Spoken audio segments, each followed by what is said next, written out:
I have recently read Hitler's Mein Kampf and was fascinated and struck by the similarities of thought, concepts, perverted ideas, racism, hate-mongering and warmongering that fill its pages with Muhammad's Quran. Even in the Hadiths, as well as in the Charter of Umar, the discriminatory and racist rules and regulations against Christians, Jews and unbelievers are almost identical to the race laws of the Nazis. Can you elaborate on this?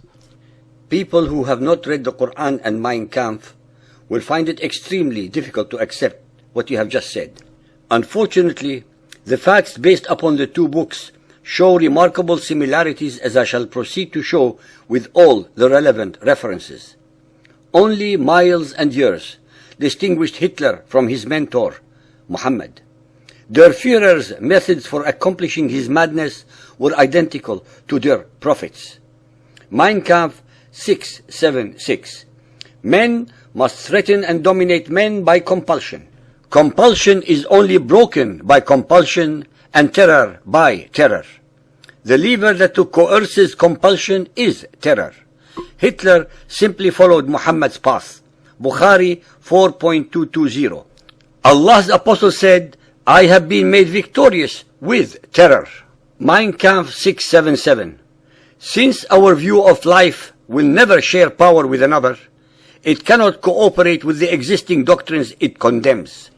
It is obliged to fight by all available means until the entire world of hostile ideas collapses.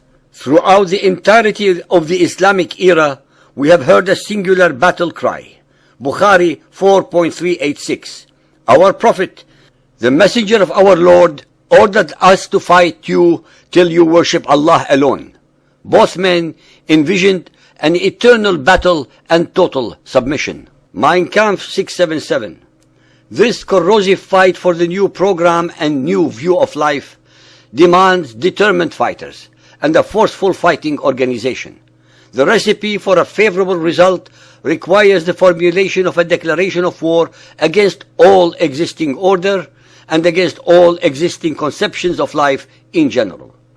Just like Islam, it was the Nazis against the world. The house of Islam forever battles Dar al-Harb, the house of war. Tabari 9.69. He who believes in Allah and His Messenger has protected his life and possessions from us. As for those who disbelieve, we will fight them forever in the cause of Allah, fi sabilillah.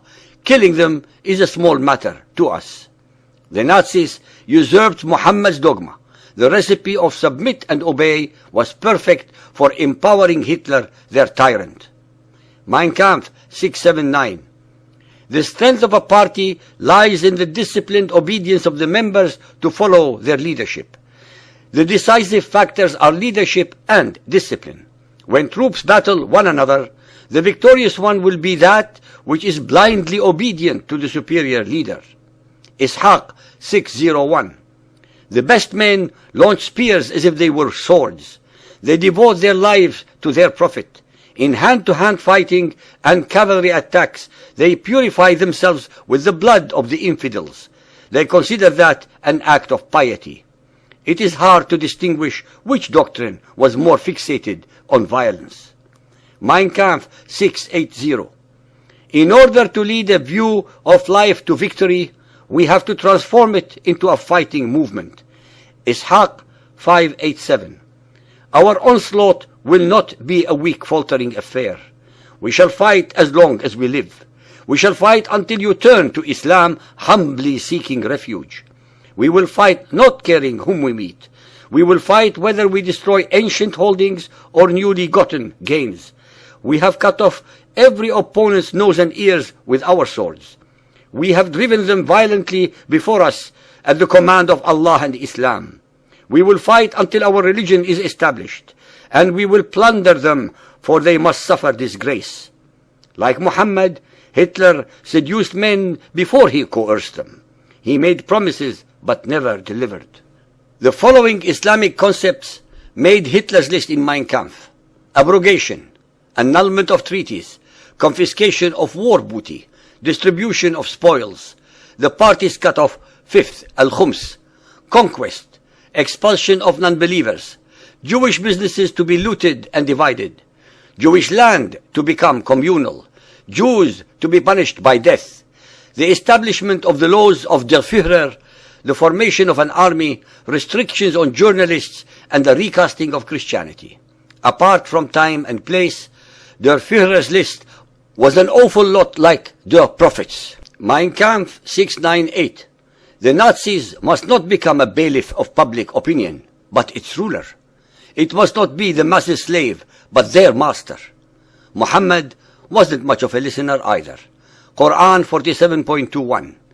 Were they to obey, showing their obedience in modest speech, after the matter of preparation for jihad had been determined for them, it would have been better.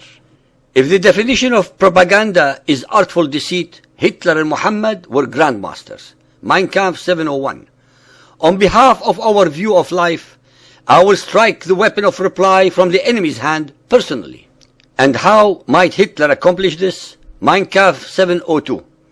Skillful propaganda. The best proof of this was furnished by the success of the propaganda. I had before me a surging crowd, filled with the most sacred indignation and utter wrath. In this meeting, I became familiar with the pathos and the gestures which mesmerizing 1,000 people demands. Islam and Nazism share an unhealthy trait, the willingness to link sacred to wrath. And neither can be trusted, as they are willing to abrogate treaties which they do not like. Quran 9.3. And a declaration from Allah and His Messenger to all mankind. Allah is free from all treaty obligations with non-Muslims, that is, unbelievers, and so is His Messenger.